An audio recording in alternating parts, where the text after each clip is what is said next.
Hi everyone.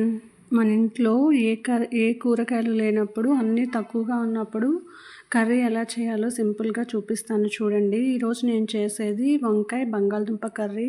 చూపిస్తున్న విధంగా ముందుగా ఆనియన్స్, అలాగే మిర్చి, మన దగ్గర ఉన్న వెజిటేబుల్స్, నా దగ్గర అయితే బంగాళదుంప అలాగే వంకాయలు ఉన్నాయి.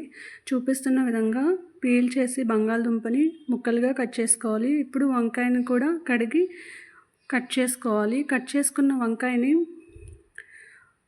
ఉప్పు వేసిన వాటర్లో వేయాలి, ఎందుకంటే వంకాయ చేదు వచ్చేస్తుంది. సో అందుకే ఉప్పు వేసిన వాటర్లో వేస్తే చేదు రాకుండా ఉంటుందన్నమాట. చూస్తున్న విధంగా వెజిటేబుల్స్ అన్నీ కట్ చేసుకోవాలి. కట్ చేసుకున్న తర్వాత ఇప్పుడు ఒక ప్యాన్ పెట్టి దానిలో ఆయిల్ వేసుకోవాలి. ఆయిల్ వేసి ఆయిల్ హీట్ అయిన తర్వాత ముందుగా ఆనియన్స్ అలాగే మిర్చి వేసి వేయించుకోవాలి. ఇవి ఫ్రై అయిన తర్వాత ముందుగా మనం కట్ చేసి పెట్టుకున్న బంగాళదుంపలు అలాగే వంకాయ ముక్కలు కూడా వేసేసి వేయించుకోవాలి. ఇలా కలకలిపిన కర్రీ సూపర్ టేస్ట్ ఉంటుంది ఫ్రెండ్స్. ఎప్పుడైనా ట్రై చేయండి, నిజంగా టేస్ట్ అయితే చాలా బాగుంటుంది. ఇప్పుడు మనం వేసుకున్న బంగాళదుంప వంకాయ ముక్కల్ని కూడా ఫ్రై చేసుకోవాలి. ఇప్పుడు కొంచెం సాల్ట్ వేసి మూత పెట్టేసేయాలి. మూత పెట్టి కొద్దిసేపు మగ్గనివ్వాలి.